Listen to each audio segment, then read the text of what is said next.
Bonjour à tous et bienvenue dans cette nouvelle vidéo qui va retracer tout ce que vous devez savoir sur Excel si vous passez un entretien d'embauche.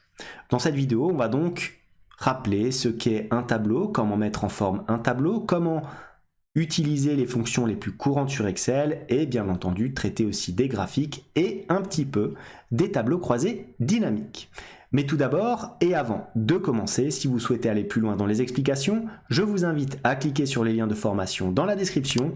Et si vous ne souhaitez pas rater mes vidéos sur l'utilisation des outils tels qu'Excel dans le monde de l'entreprise, n'hésitez pas à vous abonner à la chaîne. Alors premier élément, quand vous allez passer un entretien et un test sur Excel en vue de votre embauche, généralement ce qu'on vous fait comme test, c'est la mise en forme d'un tableau de données, généralement pas très structuré. Donc je vous ai prévu le cas présent. J'ai un tableau, comme vous pouvez le voir, qui est pas très ordonné, où on comprend pas trop le type de chacune des colonnes et on va le mettre en forme, donc en passant en revue chacun des éléments de mon tableau. Premier élément, mon en-tête, c'est-à-dire les titres que j'ai sur mon tableau. Qu'est-ce qu'on peut constater? On peut constater que le titre est orienté d'une façon assez étrange, à la verticale. Maintenant, première chose à savoir lorsque vous modifiez le format ou la mise en forme de votre tableau, c'est que dans au moins la moitié des cas, en faisant un clic droit comme ceci et en allant sur format de cellule, vous trouverez la solution à votre problème. Il s'agira, lorsque vous allez passer le test, tout simplement d'évaluer les différents éléments et si vous êtes bloqué, généralement vous trouvez une réponse en ce qui concerne le format dans cette petite fenêtre. Donc qu'est-ce qu'on a? On a tout d'abord ici le premier onglet avec les différents formats. On a le format standard, le format nombre et ainsi de suite. Ici, nous avons un titre en format texte. Donc le format standard nous va très bien. On peut le laisser comme ça. Ensuite, deuxième onglet qui peut être intéressant cette fois-ci, c'est l'alignement. Tiens, ça peut résoudre notre problème. Et qu'est-ce qu'on a? On a l'alignement du texte, à savoir l'alignement éventuellement horizontal, donc il sera aligné ici à gauche. On peut en cliquant ici modifier l'alignement, l'aligner par exemple au centre, à droite et ainsi de suite. On peut faire bien sûr pareil avec l'alignement en vertical. Donc là en cliquant dessus on peut aligner en haut, au centre, en bas, on peut justifier, distribuer et ainsi de suite. On a la possibilité de contrôle ici du texte avec un renvoi à la ligne automatique, un ajustement possible et une fusion éventuelle des cellules. À noter que la plupart des éléments que vous avez ici, vous les retrouvez bien entendu ici dans vos différents groupes, situés donc dans le ruban ici de votre fichier Excel. Donc nous avons ici l'alignement et comme on peut le voir il est à 90 degrés. Alors regardez, si maintenant à la place de 90 je mets tout simplement 0, qu'est-ce que j'ai? Mon texte va donc être affiché sous ce format-là, c'est-à-dire sous format tout simplement horizontal. J'appuie sur OK. Et je constate quoi? Je constate que mes titres sont plus ou moins bien orientés à présent. Alors, vous pouvez noter que là, c'est peut-être un peu petit. Si vous souhaitez zoomer pour voir un petit peu mieux votre tableau, vous allez tout simplement ici en bas à droite et vous cliquez sur le petit plus qui correspond à un zoom avant.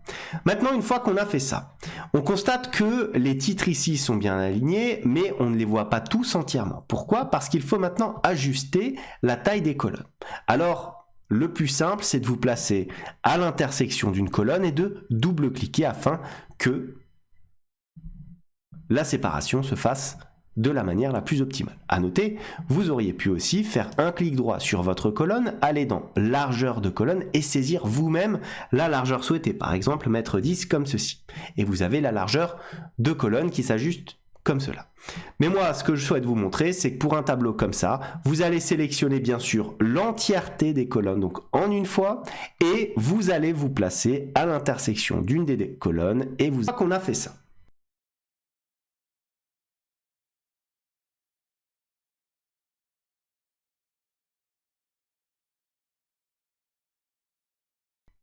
On peut passer à la mise en forme de nos en-têtes. Je peux sélectionner mes en-têtes comme ceci, toujours.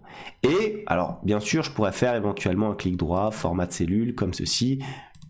Aller dans police, sélectionner la police que je souhaite, mettre gras, italique et ainsi de suite. gérer la taille de ma police, je peux éventuellement mettre des bordures et faire un remplissage détaillé. Mais ici, qu'est-ce qu'on va faire? Et c'est généralement ce qu'on fait lorsqu'on veut faire de la mise en forme, c'est qu'on va rester dans les groupes proposés par Excel directement. Donc, je peux cliquer ici, donc regardez, je clique tout simplement sur le G qui veut dire gras, le I qui veut dire italique et le S qui veut dire souligné. Pour le soulignement, vous avez un soulignement normal et un soulignement 2 fois. Je vais enlever le soulignement et l'italique afin de laisser uniquement le format en gras pour l'entête, c'est ce qu'on laisse généralement. Maintenant, vous voyez que les éléments ici sont alignés à gauche. Il s'agit de titres de colonne. Pour la visibilité, on peut éventuellement aligner tout ça au centre. Alors comment est-ce qu'on va faire? Bah regardez, on a le groupe ici alignement. Donc très simplement, je peux regarder, alors là on l'aligne en haut, là on l'aligne au milieu, donc ça veut dire qu'en termes de verticalité, notre texte est au milieu. Maintenant, en termes d'horizontalité, qu'est-ce qu'on a? On a un alignement à gauche. Et moi je souhaite un alignement tout simplement au centre, donc je clique ici sur centrer. Et vous avez remarqué, mon texte c'est tout simplement centré. À noter, vous auriez pu faire cela sur l'ensemble des différentes colonnes. Par exemple, si je souhaite centrer l'ensemble de ma colonne prénom et l'ensemble de ma colonne nom, je sélectionne mes 2 colonnes entièrement et regardez, je clique 2 fois ici sur centrer et l'ensemble des éléments seront donc centrés correctement. Maintenant, une fois que j'ai fait ça, je vais m'intéresser un petit peu aux autres colonnes. Par exemple, ici, la colonne donc du genre, qu'est-ce qu'on va faire? On va double-cliquer pareil afin de le mettre au centre. Mais maintenant, on a notre colonne de chiffre d'affaires du semestre 1.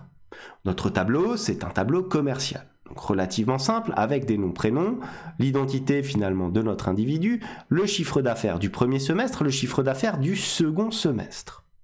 Alors, si c'est un chiffre d'affaires, il faudrait l'afficher en format monétaire. Et pour afficher cet élément en format monétaire, je peux bien entendu, bien sûr, je sélectionne par exemple des éléments et je peux cliquer sur le raccourci ici et mettre un format nombre comptabilité. Je peux faire précédent, comme ceci, pour annuler ce que je viens de faire, et je peux aussi faire un clic droit sur ces éléments-là et sélectionner format de cellule, hop, je me place ici, je vais cette fois-ci dans mon onglet de nombre. Et dans mon onglet de nombre, qu'est-ce que j'ai? J'ai la possibilité d'avoir un format monétaire comme ceci et un format comptabilité. Les deux sont relativement proches. Le format monétaire permet un petit peu plus de souplesse. Donc je vais prendre éventuellement le format monétaire et j'appuie sur OK. Regardez, on a ces différents éléments. Le format comptabilité, lui, qu'est-ce qu'il nous propose? Il nous propose comme ceci, regardez, un élément un petit peu différent puisqu'il va s'aligner tout simplement à droite. Alors on peut prendre les deux. Dans les fichiers Excel, tout dépend, les comptables prennent ça. Parfois, sur les reportings, on prend plutôt du monétaire. Si vous êtes contrôleur de gestion ou que vous postulez à un poste d'assistant comptable, on va préférer, par exemple, prendre un format en comptabilité. C'est un petit peu plus propre et ça fait mieux. Mais je pense que prendre le format monétaire n'est pas une faute grave. Alors, bien sûr, vous n'allez pas sélectionner une à une les différentes données, vous allez prendre l'entièreté de vos deux colonnes comme ceci. Et regardez, ce qui est plutôt pas mal, vous allez faire un clic droit, vous allez dans format de cellule et vous allez sélectionner comptabilité. Et dans la comptabilité, vous allez cliquer sur OK. Voilà, comme ceci. Et que se passe-t-il? Nous avons des éléments qui se sont donc ajustés. Je vais dans format de cellule.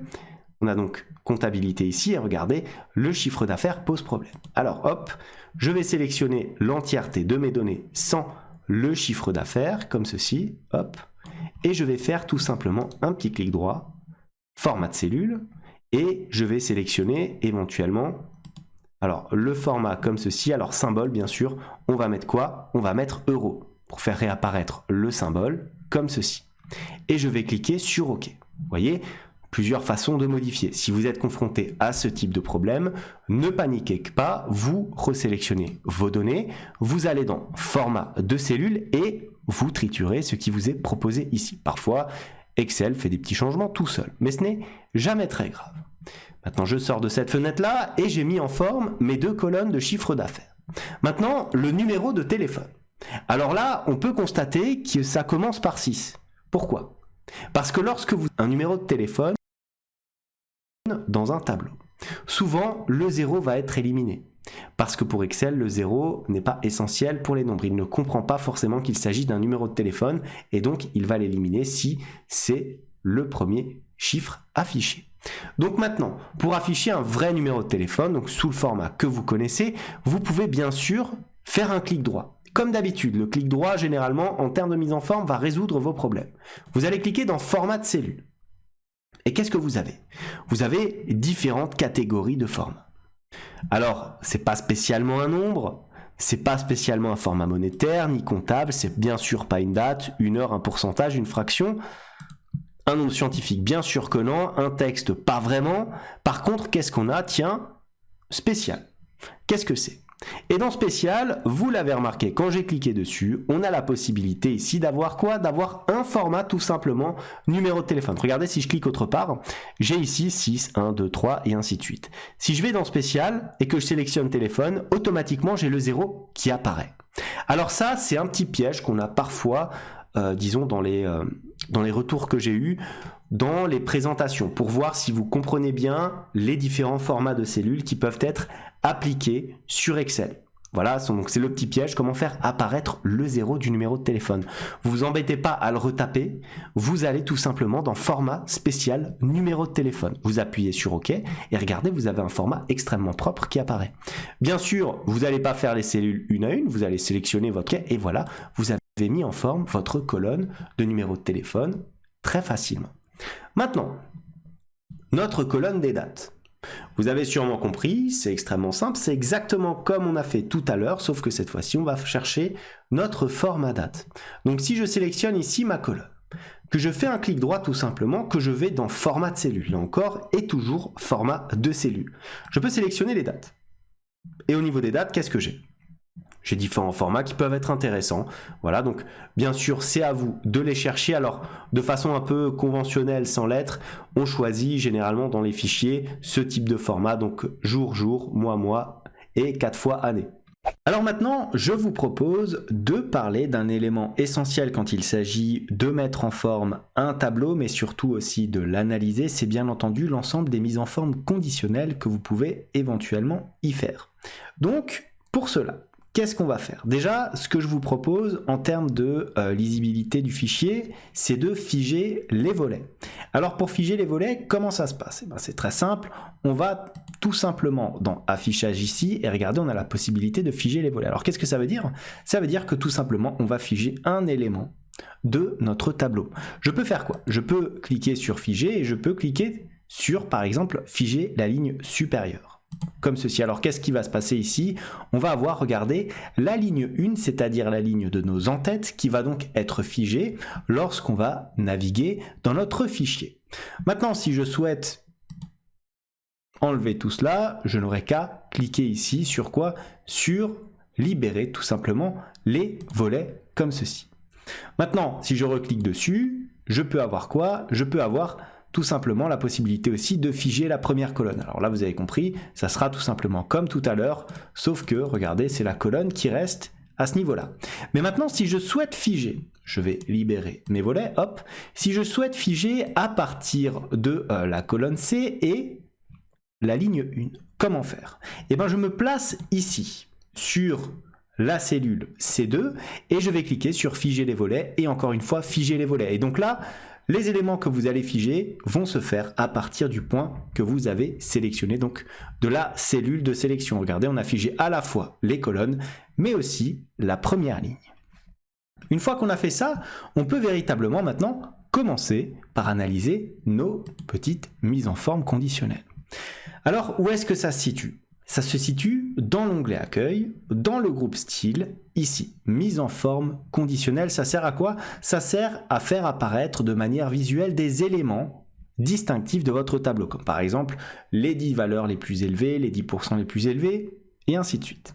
Par exemple, si je sélectionne éventuellement ma colonne ici de chiffre d'affaires, qu'est-ce que je vais avoir? Je vais cliquer éventuellement sur mise en forme conditionnelle et je vais aller, par exemple, je peux avoir éventuellement ici des règles de mise en surbrillance des cellules, donc voir si les éléments sont supérieurs ou inférieurs, et je peux avoir des règles des valeurs de plage haute. Ici, comme il s'agit véritablement d'éléments, alors disons, un petit peu plus chiffré, je peux sélectionner comme ceci mes colonnes et qu'est-ce qu'on va faire? On va plutôt aller sur des règles de valeur de plage haute ou basse puisqu'on va sélectionner un petit peu en masse. Donc, on va prendre quoi? On va prendre par exemple les 10 valeurs les plus élevées. Je souhaite par exemple identifier les 10 valeurs les plus élevées. Je clique ici. Et qu'est-ce que j'ai? Une nouvelle fenêtre qui apparaît. Et on a quoi? Mettre en forme les n valeurs les plus élevées. À noter, on a sélectionné les 10. Bien sûr, je peux modifier et mettre par exemple que les 9, 8, 7 et ainsi de suite valeurs les plus élevées. On va laisser par exemple sur les 10. Par contre ici, on a du rouge. C'est pas très logique puisque le chiffre d'affaires, plus il est élevé, plus c'est bon signe. Donc il faut changer cette couleur-là. Pour changer cette couleur-là, je clique tout simplement sur la flèche ici. Et si je n'ai pas ce que je souhaite, alors là, par chance, bien sûr, nous avons du vert qui est proposé. Mais si je souhaite une autre couleur ou effectuer un format un petit peu plus personnalisé, je peux cliquer tout simplement ici sur format personnalisé. Là encore, une nouvelle fenêtre va apparaître. Dans cette fenêtre, j'ai la possibilité de modifier l'ensemble du format de ma cellule. En passant bien sûr ici par les différentes, alors vous voyez, hein, les différentes catégories, nombres, monétaires, donc ça, on peut laisser comme c'est, on peut éventuellement garder, donc on va regarder, on était quoi? On était sur du comptabilité, donc ça bouge pas. Ensuite, au niveau de la police, je peux éventuellement changer la police, je peux cliquer sur du gras, tout simplement. Je peux modifier la bordure, je peux mettre une bordure, tout simplement, et je peux changer, bien sûr, le remplissage, c'est-à-dire le fond de ma cellule lorsque celle-ci correspond à ma mise en forme conditionnelle. Par exemple, je peux prendre un fond un petit peu plus vert, comme ceci, voilà, et une fois que j'ai fini tout ça, je n'ai qu'à appuyer sur OK, vous voyez, mes éléments sont transformés de cette façon-là. Bien sûr, je clique sur OK quand tout cela est terminé. Et maintenant, qu'est-ce que je peux faire? Eh bien, je peux faire la même chose, regardez. Je peux sélectionner, par exemple ici, règle de 10, et on va prendre quoi? Les 10 valeurs les moins élevées cette fois-ci. Cette fois-ci, c'est en rouge, ça ne nous gêne pas trop. Peut-être qu'on peut mettre éventuellement les éléments en gras, regardez, format personnalisé. Là encore, on sélectionne peut-être même du rouge, voilà, pour bien contraster avec le vert. Et on va prendre éventuellement du gras. Rien de compliqué. J'appuie sur OK et regardez, les éléments sont donc bien affectés à ce niveau-là. Maintenant, une fois que j'ai fait ça, bien sûr, je peux éventuellement refaire la même chose sur ma deuxième colonne ici, donc de semestre 2. Mais je peux aussi modifier ces éléments, alors je peux les supprimer, regardez. Je peux par exemple, si ça ne me plaît pas tout simplement, alors où est-ce que je vais aller? J'ai éventuellement ici, regardez, nouvelle règle, effacer les règles. Je peux effacer les règles des cellules sélectionnées. Donc en cliquant là-dessus, j'ai l'ensemble de mes règles qui disparaissent.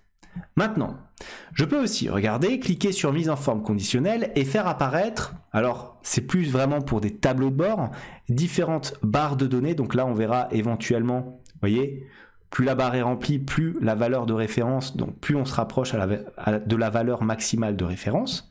Alors dans ce cas-là, il vaudrait mieux, alors regardez, on a aussi des jeux d'icônes, voilà, ça c'est pas forcément utile dans ce cas-là, mais c'est toujours bon de le savoir, et on a surtout des nuanciers de couleurs.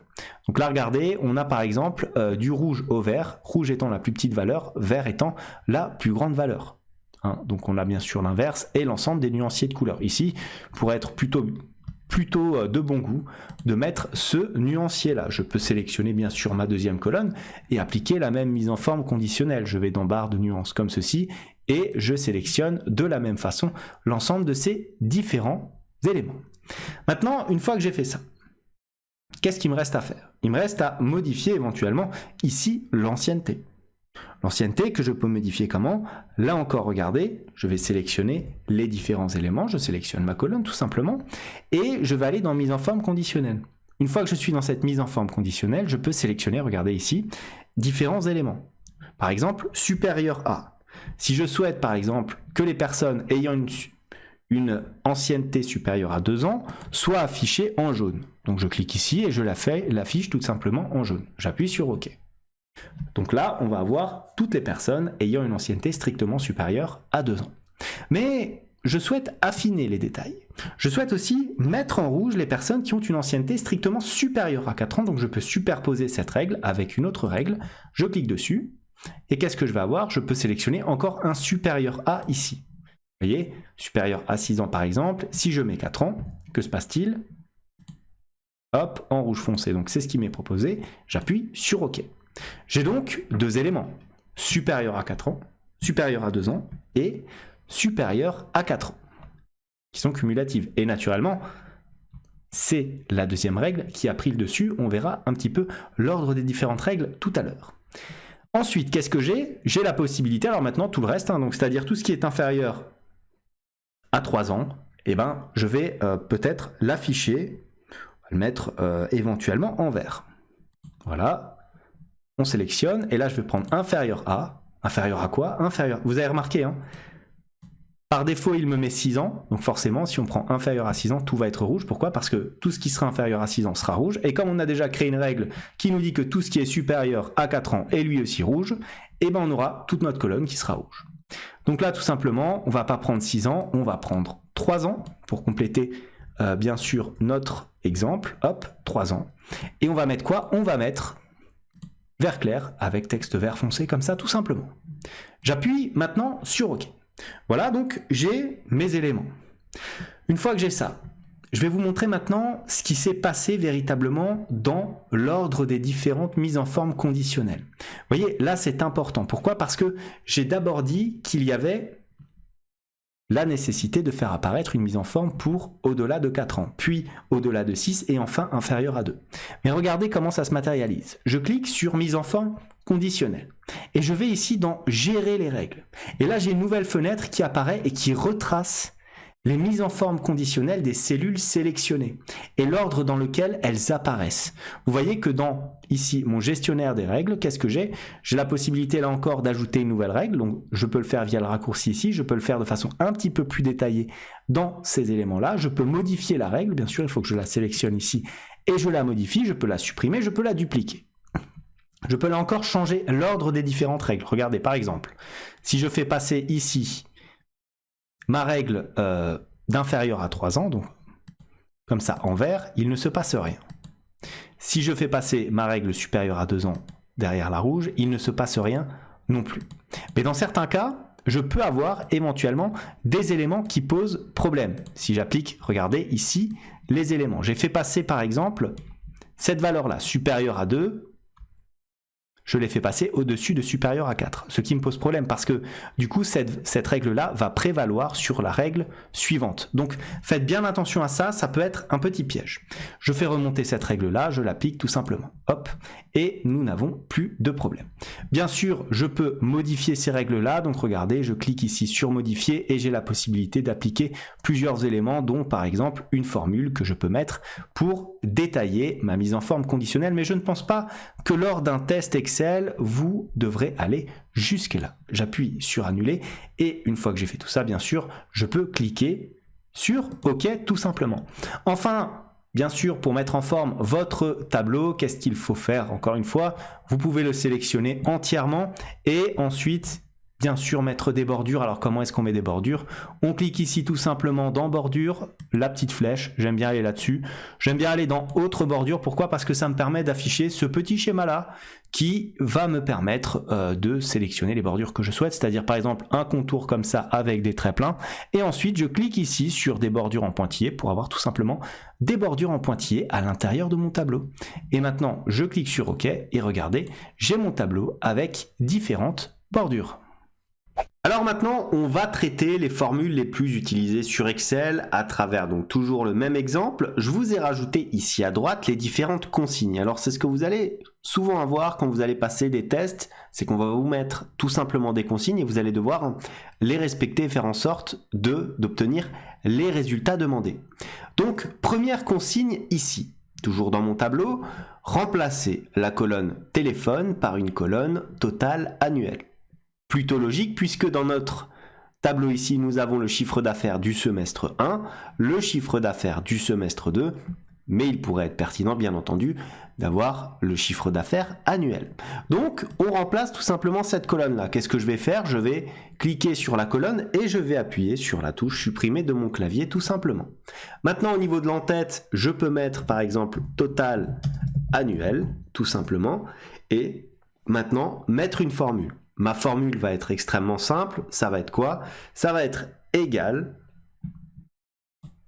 au chiffre d'affaires du semestre 1 plus le chiffre d'affaires du semestre 2. Bien entendu, j'aurais pu mettre la fonction somme. Mais regardez, Et souvenez-vous, lorsque j'ai fait cette addition-là, je me retrouve avec un élément qui n'est pas cohérent. Pourquoi?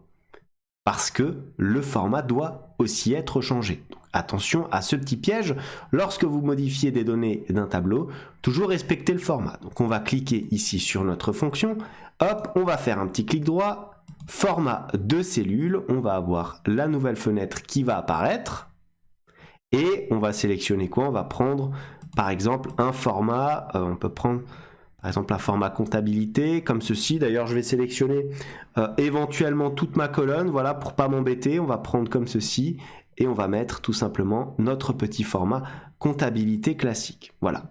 À noter que j'aurais pu cliquer ici sur la fonction somme comme ceci et sélectionner les éléments qui m'intéressent.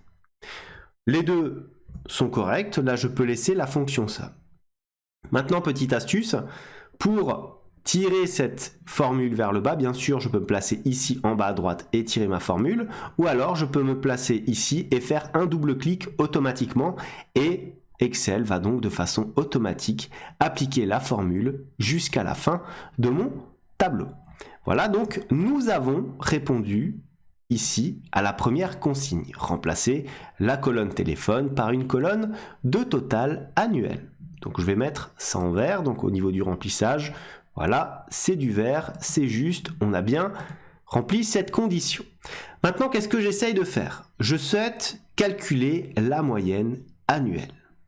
Donc pour calculer la moyenne annuelle, ça va être tout simplement la moyenne de l'ensemble des entrées ici de ma colonne totale annuelle. Alors mathématiquement, il faudrait prendre ici l'ensemble des lignes divisé par le nombre des lignes. Mais il y a aussi une fonction tout simplement sur Excel qui vous permet de calculer la moyenne et bien évidemment, comment est-ce qu'elle s'appelle? Elle s'appelle moyenne. Donc on fait égal, on sélectionne moyenne comme ceci et on va entrer l'ensemble des différents éléments. Donc je sélectionne ma colonne comme ceci, voilà. Je ferme la parenthèse, bien sûr, je n'oublie pas de fermer la parenthèse à chaque fois que je fais une formule et j'appuie sur Entrée. Donc on a une moyenne annuelle à 74 601 €. Donc nous avons répondu à cette question-là, je le mets en vert là encore. Maintenant, je souhaite obtenir le montant maximum afin de savoir quel a été le chiffre d'affaires annuel maximum généré par un de mes vendeurs. Alors là aussi c'est très simple, il y a une fonction qui permet d'entrer, de faire le max d'une somme, le max d'une série de chiffres, et bien entendu cette fonction s'appelle égal max tout simplement. J'ouvre ma parenthèse et regardez la consigne ici, c'est de rentrer les différents nombres. Donc là pareil, je sélectionne l'ensemble de ma plage de données, donc mon total annuel très simplement comme ceci, je ferme la parenthèse et j'appuie sur Entrée. Je me retrouve avec un montant maximum de 103 349 € qui se trouve ici. Maintenant, je peux mettre ça en vert et bien sûr, on a le pendant, c'est-à-dire que on peut avoir automatiquement le maximum et comme vous vous en doutez, on peut avoir bien entendu automatiquement le minimum. En faisant égal min, j'ouvre ma parenthèse et je sélectionne là encore la même série de données comme ceci, je ferme ma parenthèse, j'appuie sur Entrée, et voilà le minimum, 38 365 €. Je mets tout ça en vert, puisque nous avons répondu à la question. Maintenant, je souhaite obtenir le nombre de salariés. Alors bien sûr, je peux les sélectionner, au final ça va correspondre au nombre de lignes, moins la ligne ici qui correspond à nos en-têtes. Donc il y en a 50. Maintenant, pour calculer le nombre, que nous faut-il? Regardez, il y a une fonction qui s'appelle tout simplement NB, comme ceci, détermine le nombre de cellules d'une plage contenant des nombres. Alors, on prend notre NB ici, on va sélectionner par exemple notre tableau. Alors ce qu'on peut faire, c'est qu'on peut prendre, regardez, je peux sélectionner ici ma colonne, je ferme ma parenthèse et j'appuie sur Entrée. Je me retrouve avec 0. Pourquoi? Parce que nous devons entrer des nombres. Alors petit piège, je sélectionne ici ma colonne D. hop, je retourne dessus, égale NB, j'ouvre ma parenthèse, je sélectionne par exemple une des colonnes chiffrées, donc on va prendre plutôt peut-être le total annuel, je ferme la parenthèse, j'appuie sur Entrée. Et là, qu'est-ce que j'ai ? J'ai 50 individus. Pourquoi ? Parce qu'à chaque fois que je vais avoir une donnée chiffrée, c'est-à-dire un chiffre d'affaires, cela va compter pour 1. Et automatiquement, mon en-tête ne sera pas prise en compte. Pourquoi ? Parce qu'il s'agit ici d'une donnée textuelle. Donc on a maintenant 50 salariés. Je mets tout ça en vert. Maintenant, je souhaite avoir le nombre d'hommes dans, tout simplement, mon tableau. Alors comment faire ? Bien sûr, il faudra calculer le nombre. Mais il faudra y ajouter une condition, et la condition va se placer ici dans notre colonne de genre, homme ou femme. Masculin, féminin plutôt, comme c'est inscrit dans ce tableau. Donc le nombre d'hommes, ça va être quoi ? Ça va être égal. Comme j'ai dit, tout d'abord, il faut calculer un nombre, donc NB, tout simplement. Mais il y a une condition. Donc, point, si. Si, pourquoi ? Pour introduire tout simplement ma condition. Donc cette formule-là, cette fonction-là, va vous permettre d'introduire des conditions. Et qu'est-ce qu'on va faire ? On va sélectionner notre colonne C. Pourquoi ? Parce que la colonne C va contenir les conditions nécessaires à la compréhension de cette fonction. Donc on a pris notre plage, point virgule, quelle va être la condition pour être un homme ici ? Ça va être tout simplement que le genre soit marqué par un M. Donc j'ouvre mes guillemets, je mets un M majuscule, je ferme mes guillemets et je ferme ma parenthèse. Donc la condition est inscrite ici dans notre plage. J'appuie sur Entrée et j'ai 14 hommes dans ma base de données. Maintenant, je vais faire pareil pour les femmes. Donc on redémarre, alors bien sûr je mets ça en vert puisqu'on a répondu à cette interrogation, égale NB, tout simplement, il est ici nb.si, on sélectionne pareil notre colonne C, point virgule, cette fois-ci on va chercher quoi ? Tout ce qui est féminin, donc avec un F, on n'oublie pas à chaque fois lorsque l'on met des conditions textuelles de mettre des guillemets, sinon Excel ne reconnaît pas, je ferme ma parenthèse, j'appuie sur Entrée. Et vous voyez, une petite vérif rapide, c'est que bien entendu, le nombre d'hommes plus le nombre de femmes soit égal au nombre de salariés total. Et on a bien 14 plus 36 égale 50. Maintenant, dernière demande, dernière consigne. Ajoutez une colonne prime qui accordera une prime de 1000 € à chaque vendeur ayant dépassé 80 000 € de chiffre d'affaires à l'année. Déjà, on nous dit d'ajouter une colonne. Donc, je vais me placer ici dans ma colonne G. Et je vais faire un clic droit. Pourquoi ? Pour cliquer sur Insérer. Et maintenant, j'ai une nouvelle colonne qui apparaît. Je vais l'appeler prime. Comme ceci. Et qu'est-ce que je vais devoir faire ? Je vais devoir ajouter tout simplement une condition. Si le chiffre d'affaires annuel est supérieur à 80 000 €, alors on aura 1000 € de prime supplémentaire. Comment est-ce que ça va se matérialiser ? Déjà, comme pour toute fonction, on commence par un égal.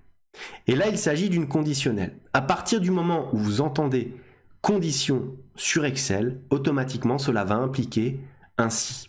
Alors le si, bien sûr, peut être à travers différentes fonctions, nombre si, somme si, mais parfois on peut utiliser un si tout simple. Donc égal si. J'ouvre ma parenthèse. Mon test logique ici qui est demandé, ça va être quoi ?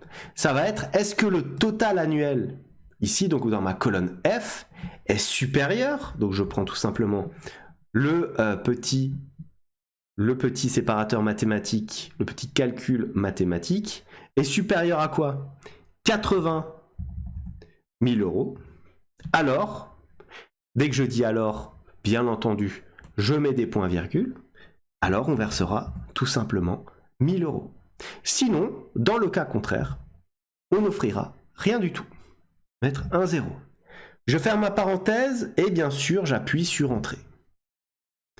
Alors premier, bien sûr, je ne l'ai pas. Je tire ma formule vers le bas en double-cliquant. Et là, qu'est-ce que j'obtiens ? Je vérifie très facilement. Regardez, le total annuel ici est inférieur à 80 000 €. Donc effectivement, je n'ajoute pas de prime supplémentaire. Le total annuel ici est supérieur à 80 000 euros, j'ai bien les 1000 euros. Ici, pareil, on a les 1000 euros de justesse, mais on les a quand même. Pareil pour là, et on regarde les cellules vides. Ici, on est effectivement en dessous des 80 000 euros, et notre fonction nous renvoie exactement ce que nous voulons. Alors nous allons traiter à présent d'une des fonctions les plus importantes lorsque l'on travaille sur un tableur, et notamment sur Excel, c'est bien sûr la fonction recherche V qui va vous permettre de chercher des éléments en fonction d'une condition inscrite dans celle-ci. Donc toujours sur notre tableau ici, je vous ai prévu, regardez ici, un petit cadre avec l'identité. Qu'est-ce que ça va être? Ça va être tout simplement la possibilité de sélectionner via une liste déroulante le nom d'un de nos vendeurs afin de rapatrier automatiquement son chiffre d'affaires, la région et sa moyenne de chiffre d'affaires. Bien sûr, la moyenne étant des 2 semestres. Alors tout d'abord, mettre en place une liste déroulante, c'est relativement simple. Il s'agit tout simplement de sélectionner l'ensemble des noms. Donc on se place dans la cellule où on souhaite mettre cette liste. Ensuite, on va dans l'onglet de données. Une fois dans cet onglet, on va dans le groupe ici outils de données et on sélectionne quoi? On sélectionne validation des données. On a donc une fenêtre ici qui s'appelle bien entendu validation de données. On souhaite intégrer une liste. Donc ici, on va cliquer sur la petite flèche et qu'est-ce qu'on retrouve? On retrouve tout simplement une liste. Je clique dessus. Je me place dans la petite barre source ici et je sélectionne l'entièreté des noms que je souhaite donc inclure tout simplement dans ma liste comme ceci. J'appuie sur OK. Je retourne sur ma cellule et regardez, j'ai une petite flèche qui est apparue ici. En cliquant dessus, j'ai le nom des différentes personnes. Je peux bien sûr appliquer des mises en forme comme ceci. Une fois que j'ai fait ça, je souhaite rapatrier de façon automatique le chiffre d'affaires de Monsieur Lambert ou Madame. Et pour rapatrier son chiffre d'affaires, que faut-il faire? Il faut faire ce que l'on appelle une utilisation de la fonction recherche V. Donc je vais faire un égal. Dans mon égal, qu'est-ce que je vais avoir? Recherche. Tout simplement, je sélectionne recherche V. Et donc, je vais prendre la valeur recherchée qui se place dans la cellule juste au-dessus, c'est-à-dire la cellule L2, donc ma liste déroulante tout simplement. Point virgule. Qu'est-ce que l'on souhaite à présent? On souhaite sélectionner ce qu'on appelle la table de matrice. Ça veut dire tout simplement le tableau en question. Donc, je vais sélectionner ici mon tableau très simplement et entièrement. Hop, je vais descendre jusqu'en bas, donc jusqu'ici, comme ceci. Point virgule. Une fois qu'on a fait ça, il nous faudra sélectionner la colonne. Attention, c'est la colonne de résultats.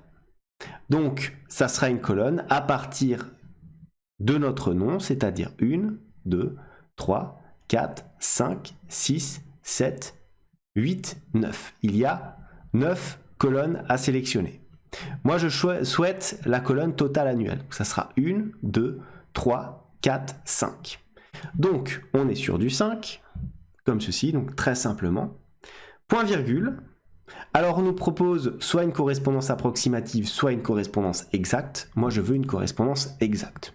Et en toute honnêteté, généralement, lorsque je travaille avec des fonctions recherche V, ça ne m'est quasiment jamais arrivé de chercher une correspondance approximative. Je ferme ma parenthèse. Mais avant d'appuyer sur Entrée, qu'est-ce qui pose problème?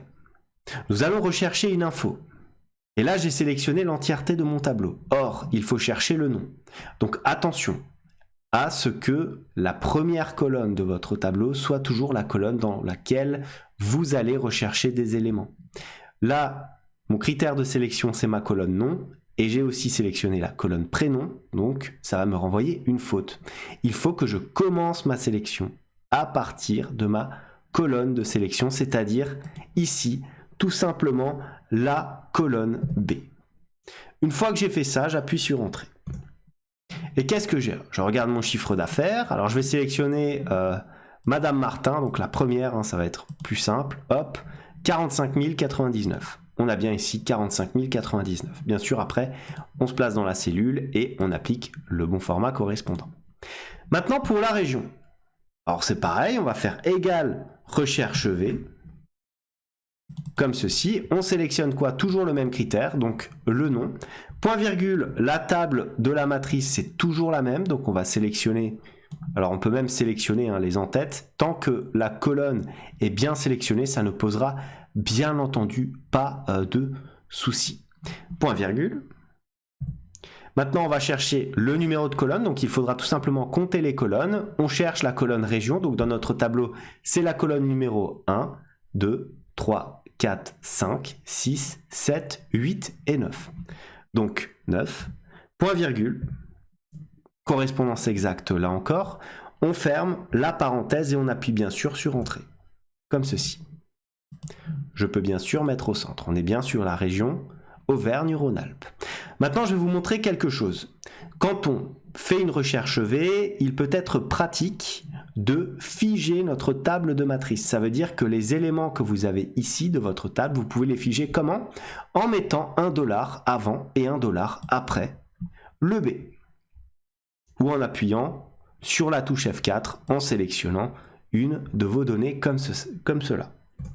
L'avantage, quand vous faites ça, c'est lorsque vous allez ensuite copier-coller votre formule, vous allez garder la même table de matrice et elle ne va pas s'ajuster automatiquement lorsque vous allez tirer votre formule vers le bas. De la même manière, comme je reste sur la même sélection ici, je peux figer ma cellule comme ceci, afin de pouvoir copier les différents éléments. Je peux le faire ici aussi. Voilà, voilà. Et voilà. Bien sûr, je peux appliquer des formules sur ma fonction. Par exemple, pour la moyenne, ça va être tout simplement le chiffre d'affaires annuel divisé par 2. Donc je vais prendre quoi? Je vais prendre tout simplement la formule ici. Je vais faire un CTRL-C. Je vais me placer ici dans ma cellule de moyenne. Je fais un CTRL-V. Et je fais quoi? Je fais tout simplement diviser par 2. Et j'ai donc ma moyenne à laquelle je vais bien sûr appliquer le bon format. Et voilà comment utiliser la fonction recherche V. Alors maintenant, on va observer un petit élément de mise en forme classique, notamment pour vos tableaux de bord, c'est bien sûr la création de graphiques sur Excel. Alors je vous ai prévu un exemple relativement simple en partant bien sûr de notre base de données classique désormais, et j'ai résumé quelques informations, notamment ici le chiffre d'affaires par région, mais aussi le chiffre d'affaires antérieur, par région là encore, et une répartition du chiffre d'affaires entre les hommes et les femmes. Nous allons donc faire 3 mises en forme distinctes, amenant à 3 graphiques différents. Premier graphique, je vais dans Insertion, puisque c'est dans Insertion que nous devons aller pour intégrer un graphique, et je vais prendre, classiquement ici, dans le groupe graphique bien entendu, un graphique en courbe. Je vais sélectionner et je clique encore ici sur mon graphique en courbe tout simplement. Que se passe-t-il? Pour l'instant, j'ai un simple carré blanc comme ça qui est apparu sur mon écran. Je souhaite faire apparaître le total comme ceci par année. Donc pour ce faire, j'ai mon carré blanc ici, je vais aller dans sélection des données. Il faut que vous ayez en tête que dès lors que vous allez mettre des éléments dans votre graphique, il faudra aller dans sélection des données. Alors bien sûr, vous auriez pu sélectionner comme ceci le graphique et laisser, disons, la petite intelligence d'Excel mettre en forme votre graphique. Mais là, je vais vous montrer comment le faire entièrement. Donc, vous sélectionnez ici votre carré vide, vous allez dans sélection des données, une nouvelle page apparaît comme ceci, et dans cette nouvelle page, qu'est-ce que vous allez sélectionner? Vous pouvez éventuellement sélectionner plusieurs éléments. Par exemple, on peut prendre notre plage de données comme ceci, hop, on va prendre l'ensemble des différents totaux, et regardez, on a notre graphique qui apparaît comme ceci. On voit au niveau des éléments qu'on a les différentes courbes ici qui respectent une certaine échelle. Ensuite, souvenez-vous, je veux les détails par année. Problème étant que là, nous avons 1, 2, 3 et 4. Or moi, je voudrais tout simplement que mon graphique affiche quoi? Eh bien qu'il affiche 19, 2020, 2021, 2023. Donc pour ce faire, regardez, dans notre petite fenêtre de sélection ici des données, on a notre série qu'on a sélectionnée et maintenant on a ici l'étiquette de l'axe des données, l'abscisse, c'est-à-dire l'horizontale. Et j'ai 1, 2, 3, 4. Je clique tout simplement sur modifier et ma plage d'étiquette, je vais la sélectionner. Vous l'avez compris, je vais prendre les différentes années ici. Et regardez, 1, 2, 3 et 4 sont devenus 2019, 2020, 2021 et 2023. Je clique sur OK, je clique encore une fois sur OK et j'ai à présent mon graphique. Alors dans mon graphique, qu'est-ce qu'on a? On a bien sûr les différents éléments. Alors l'ensemble des éléments sont totalement cliquables. Vous voyez, j'ai cliqué sur titre du graphique, je pourrais me placer à l'intérieur et modifier le titre. Je peux aussi, regarder, lorsque je clique sur mon graphique en entier, cliquer sur le petit plus ici et cocher ou décocher les éléments que je souhaite ou que je ne souhaite pas. Par exemple, si je souhaite désactiver les axes, je décoche ici les axes. Pareil pour le titre du graphique, je le décoche, je n'ai plus de titre du graphique et ainsi de suite. Je peux enlever le quadrillage, bref, vous avez compris. Maintenant, je peux prendre mon graphique et mettre tout simplement évolution on va mettre tout simplement du CA, du chiffre d'affaires. Une fois qu'on a fait ça, on a un graphique qui est à peu près propre. Bien sûr, vous avez ici dans le groupe style de graphique l'ensemble des différents styles à appliquer. Donc voilà, là vous pouvez vous amuser, vous pouvez mettre différents styles. Moi je vais le laisser comme ça, c'est relativement simple à comprendre. Vous cliquez sur cette petite flèche là et vous allez avoir l'ensemble des différents styles. Vous pouvez modifier bien sûr le jeu des couleurs ici, en cliquant sur modifier les couleurs et vous pouvez modifier. Vous avez une disposition rapide pour ajouter éventuellement quelques éléments. Donc pareil, pour l'instant, je propose de laisser comme c'était. Et maintenant, ce que je vais vous montrer, regardez, je vais double-cliquer sur mon graphique. Pourquoi est-ce que je double-clique dessus? Tout simplement pour faire apparaître à droite, ici, notre format de la zone de graphique, tout simplement. Et dans ce format-là, qu'est-ce qu'on a? On a différentes options, notamment de remplissage, où on peut éventuellement remplir certains éléments de mon graphique, comme ceci, et bien sûr, l'ensemble des bordures. Et l'avantage, remplissage uni comme ceci, alors on peut éventuellement voilà, sélectionner automatique, c'est ce qu'on avait, et regardez, si je clique sur un élément, bien sûr, je vais pouvoir modifier cet élément. Là par exemple, vous voyez, on est passé sur mettre en forme le titre du graphique. Si je clique sur ma courbe, je peux mettre en forme ma série de données, avec à chaque fois les différents éléments. Je peux prendre un trait plein, un trait dégradé, ou comme je le souhaite, vous voyez, trait dégradé, très plein comme ceci, je peux modifier l'apparence, augmenter bien sûr la largeur et l'ensemble des éléments, vous avez bien compris. Regardez, maintenant si je clique éventuellement sur cet élément-là, sur le format de l'axe, je peux avoir bien sûr les mises en forme qui changent, je peux avoir les tailles et propriétés ici, et je peux avoir les options d'axe. Les options d'axe, c'est quoi? C'est notamment pour modifier l'échelle de votre axe. Une petite question piège en entretien, par exemple, c'est de modifier l'axe d'un graphique. Regardez, on va ici sur option d'axe, et là ça commence à quoi? À 3 600 000 ici, et ça termine à 4 millions. Si je voulais une échelle qui va de 0 à 4 millions, je changerais ici le minimum, et je mettrais tout simplement un 0, et regardez, on aurait le graphique qui se met sous ce format-là. Pareil, si je veux prendre par exemple 3 millions, enfin, on va réinitialiser, voilà, et regardez, je me retrouve de nouveau avec les différents éléments. Voilà donc pour ce graphique relativement simple. Maintenant, ce que je peux vous montrer, c'est comment faire un graphique, cette fois-ci en histogramme. Donc, on va partir par exemple, allez, je vais sélectionner l'ensemble des éléments comme ceci. Je vais aller dans Insertion. Donc là, je vais partir d'une base sélectionnée. Je vais sélectionner ici quoi? Je vais sélectionner un graphique en histogramme tout simplement, et on va pas faire compliqué, on va prendre en 2D. Donc là automatiquement on a vu que Excel a plutôt bien fait les choses. Pourquoi? Parce que il a bien sélectionné les différents éléments. J'ai la bonne échelle, donc à chaque fois j'ai les différents montants. On comprend parce que on voit le tableau de base que la série en bleu correspond à 2019, la série en orange correspond à 2020, la série grise à 2021 et la série jaune correspond à 2023. Mais j'ai pas envie d'afficher les séries comme ça. Je veux que à chaque fois une couleur ça corresponde à une année. Alors comment modifier la légende?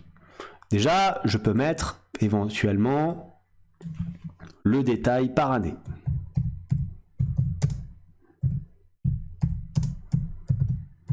Voilà. On peut même mettre les détails par année, voilà. Et année, on peut le mettre comme ça. Voilà. Donc, on a les différents éléments. Je souhaite modifier ici mes séries pour faire afficher les années. Donc, comment faire? On n'oublie pas, dès qu'on veut modifier quelque chose en termes d'entrée, on clique tout simplement sur sélectionner les données. Et là, je pense que vous avez compris.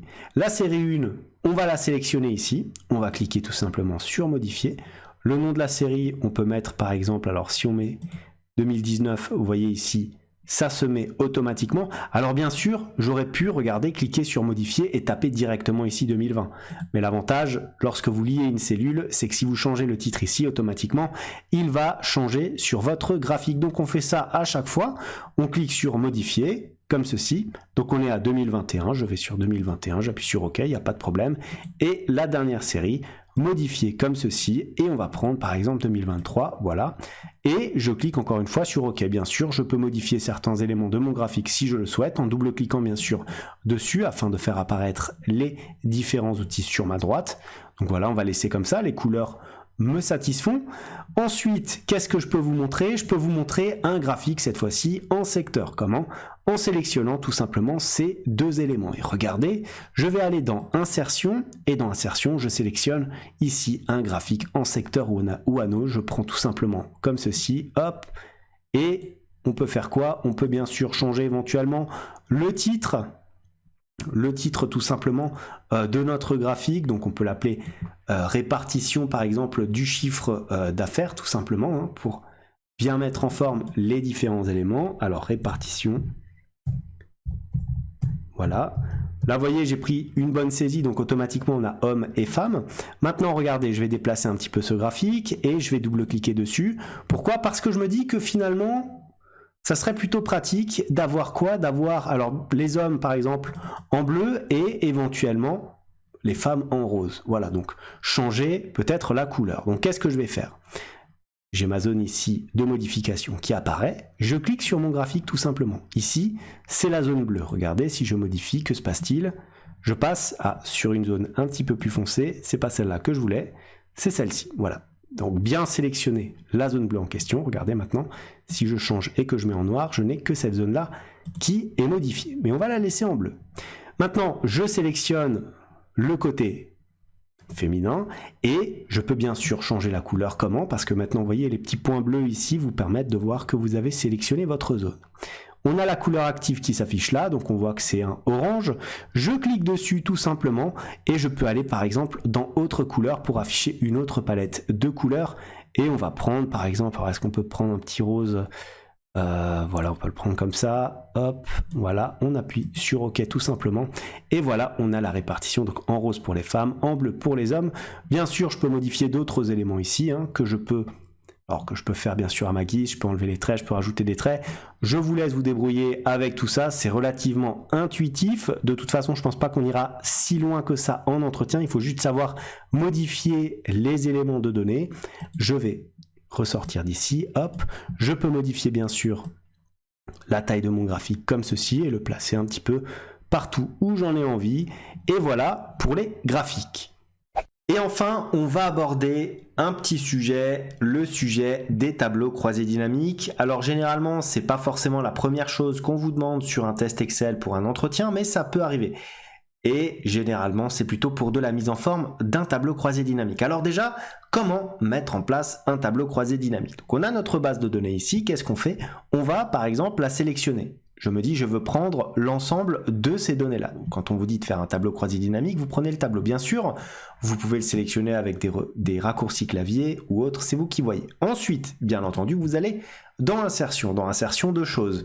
Les tableaux croisés recommandés, donc là, Excel va vous proposer des tableaux croisés tout faits et tableau croisé dynamique ici à partir d'un tableau ou d'une plage. Donc là, on va commencer tout à zéro. Je sélectionne à partir d'un tableau ou d'une plage tout simplement. Et là, une nouvelle fenêtre apparaît. Dans cette nouvelle fenêtre, qu'est-ce que nous avons? Nous avons tableau croisé dynamique à partir d'une table ou d'une plage. Sélectionner le tableau ou la plage. Donc là, le tableau, je l'ai déjà sélectionné, donc forcément, il est affiché ici. Si je souhaite le modifier, tout simplement, je resélectionne la zone voulue. Ensuite, j'ai la possibilité de placer le tableau croisé dynamique soit sur une nouvelle feuille de calcul, soit sur une feuille de calcul existante. Généralement et très souvent, on place le tableau croisé dynamique sur une nouvelle feuille de calcul. Pourquoi? Parce que le tableau va généralement bouger, donc il va s'agrandir, se rétrécir de façon, comme son nom l'indique, assez dynamique. Donc si vous avez des données en dessous ou à côté, vous pouvez éventuellement prendre le risque de les supprimer par mégarde. L'emplacement, donc là, on l'utilise pas puisqu'on n'a pas sélectionné feuille de calcul existante. Et ensuite, indiquer si vous souhaitez analyser plusieurs tables. Donc, c'est pas notre cas ici. On appuie sur OK tout simplement. Et que se passe-t-il? On voit qu'un nouvel onglet ici a été créé. Dans ce nouvel onglet, on a ici, regardez, une petite présentation avec tableau croisé dynamique numéro 2. Donc, on nous précise, pour générer un rapport, choisissez des champs dans la liste des champs de tableau croisé dynamique de données. Alors, qu'est-ce que c'est?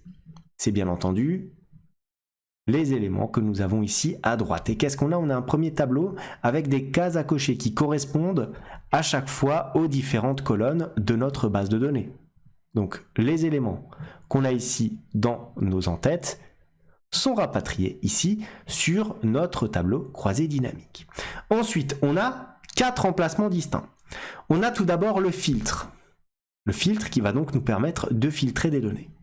Les colonnes, donc on va mettre par colonne les éléments que l'on souhaite afficher, et les lignes de la même façon. Et surtout, on a les valeurs. Les valeurs, c'est ce que vous souhaitez analyser. Par exemple, dans mon tableau, je souhaite analyser le total annuel. Regardez, alors soit je le coche comme ça, automatiquement il va aller ici dans somme de tableaux annuels, soit éventuellement, regardez, je peux le sélectionner de cette façon-là et le faire glisser automatiquement. Les deux fonctionnent. Parfois, quand vous cochez une case, il ne va pas là où vous le souhaitez, donc parfois vous pouvez le déplacer. Regardez, même ici, je peux le déplacer et le mettre un petit peu n'importe où. Ensuite, une fois qu'on a fait ça, on a notre tableau et regardez, je peux modifier éventuellement mes valeurs. Donc on a déplacé, supprimé le champ, paramètres des champs de valeurs. Quand on fait ça, on a la possibilité donc soit de faire ici par défaut, on a la somme, mais on peut aussi avoir le nombre, la moyenne, le max, min et produit. Donc je peux effectuer des calculs directement dans la donnée extraite de mon tableau. Ensuite, on a la possibilité ici d'afficher les valeurs. Alors qu'est-ce qu'on a? Si on clique sur la petite flèche, pourcentage du total et ainsi de suite. Donc là, on laisse comme c'est, ça ne nous pose pas de problème. Et regardez, on a ici la possibilité de cliquer sur format de nombre. Et quand on clique sur format de nombre, on a quoi? On retrouve notre format de cellule. Et là, qu'est-ce qu'on a? On a, regardez, un format standard. Comme on analyse quand même des données commerciales, est-ce qu'il ne vaudrait pas mieux mettre, par exemple, des données en comptabilité comme ceci, appuyer sur OK.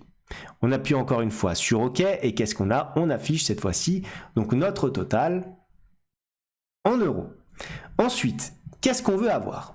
On veut par exemple sélectionner, alors ce que je peux prendre, c'est par exemple le sexe, comme ceci. Regardez, j'ai double-cliqué dessus et que s'est-il passé? Il est apparu directement dans les lignes. Donc là, on a féminin, 2,6 millions, masculin, 1 million. Mais j'aurais aussi pu le mettre éventuellement dans les filtres là en haut et regardez, le filtre apparaît ici. Donc là, ce que je peux faire, c'est éventuellement cliquer là-dessus et sélectionner un à un, donc femme par exemple, on aurait cet élément-là, homme, comme ceci, et enfin bien sûr, la possibilité de sélectionner tous les éléments. Maintenant, si je souhaite avoir un petit peu plus de détails, qu'est-ce que je pourrais faire? Je pourrais par exemple placer ici, donc le sexe au niveau des lignes, donc on a femme et homme, et ensuite avoir la décomposition semestre après semestre. Donc regardez, si je clique ici sur semestre 1, que je le place là, que se passe-t-il? J'ai différentes valeurs. Donc on va avoir notre somme de semestre 1 qui se place ici. Donc moi, ce que je souhaite, c'est de l'avoir avant le total annuel. Donc qu'est-ce que je fais? Tout simplement, regardez, hop, je le mets au-dessus, afin d'avoir, bien sûr, cet élément-là. Ensuite, on a ici dans les colonnes un petit élément de valeur qui est apparu. Pourquoi? Parce qu'on a une nouvelle colonne avec tout simplement les valeurs. Et qu'est-ce qu'on va faire? On va bien sûr, pareil, sélectionner le bon format de nombre. On va appliquer un format en comptabilité. On appuie sur OK, voilà, pour avoir ce format-là. On fait pareil, on clique ici. Alors bien sûr, je vais le mettre après semestre 1 pour avoir semestre 2. Qu'est-ce que je fais? Je clique, paramètres du champ. Là encore, vous voyez, c'est extrêmement simple et relativement intuitif quand vous comprenez la logique des tableaux croisés dynamiques. J'appuie sur OK et voilà, on a tous les éléments en format comptabilité. Maintenant, si je souhaite ajouter plus de détails, regardez, je vais placer par exemple le sexe au niveau des filtres, comme ceci. On a semestre 1, semestre 2 et le total. Et ensuite, je vais prendre par exemple l'ensemble des différents noms que je vais placer comme ça. Donc regardez, on a la possibilité d'avoir tous les noms. Ensuite, je vais mettre les prénoms. Voilà, regardez dans ma base de données, j'ai quoi? J'ai éventuellement ces éléments-là, et après, à chaque fois, j'ai bien entendu les différents prénoms. Alors, c'est pas forcément ce qu'il y a de mieux. Moi, je propose éventuellement de laisser uniquement quoi? Peut-être les noms. Alors, plutôt peut-être pas les noms. Alors, je sais pas si c'est assez intéressant. Comme là, on a plusieurs fois le même nom. Non, on va laisser plutôt ces éléments comme ça. Donc, une fois qu'on a ces éléments, regardez, je peux même éventuellement... Alors, j'aurais pu placer, si je le place éventuellement en colonne, regardez, ça me donne quelque chose comme ça. Donc, c'est pas forcément exploitable. On va laisser les noms sous ce format-là. Voilà. D'ailleurs, ce que je peux faire, vous avez remarqué, quand je clique à côté, le tableau disparaît. Pour le faire réapparaître, je reclique sur mon tableau croisé. Je peux éventuellement enlever, par exemple, les noms. Et là, je me retrouverai qu'avec les prénoms. Une fois que j'ai fait ça, je peux appliquer quoi? Je peux appliquer mon filtre sur ces différents éléments. Comme ça, je vais avoir à chaque fois toutes les femmes, leur prénom et le détail de chacun de leur semestre. Donc, regardez, je clique, sélection, F. J'appuie sur OK et là j'ai l'ensemble des différentes données. Je peux faire pareil bien entendu avec les hommes, je clique sur M, j'appuie sur OK et hop, j'ai le détail des différents hommes. Je ferme un petit peu tout ça, j'appuie sur OK. C'est pas forcément très pertinent. Je vais regarder ce qu'il y a dans mon tableau si je souhaite changer et là je me retrouve avec quoi? Je me retrouve par exemple avec la région. Ah tiens, ça peut être intéressant. Donc regardez, j'enlève mon filtre ici de prénom et je vais mettre la région. Comme ceci au niveau des lignes. Et une fois qu'on a la région, regardez, c'est quand même beaucoup plus intuitif. On peut avoir le chiffre d'affaires par semestre pour chacune des régions. On peut filtrer, donc là, regardez, par exemple, si je sélectionne mon filtre, que je prends les femmes, je peux avoir l'ensemble du chiffre d'affaires concernant les femmes pour les différentes régions. Je peux avoir bien sûr la même chose pour les hommes comme ceci afin de faire une analyse et bien sûr je peux faire cette analyse en fonction de l'ensemble des données qui se trouvent dans mes différentes colonnes. Voilà ce que j'avais à vous dire sur les tableaux croisés dynamiques et voilà ce que j'avais à vous dire sur cette petite heure de rappel de cours qui vous permettra donc de faire vos entretiens sur Excel de façon un petit peu plus apaisée. Si cette vidéo vous a plu, n'hésitez pas à la liker, à la commenter, à vous abonner à la chaîne si ça n'est pas encore fait. Moi je vous dis merci et à bientôt pour une nouvelle vidéo.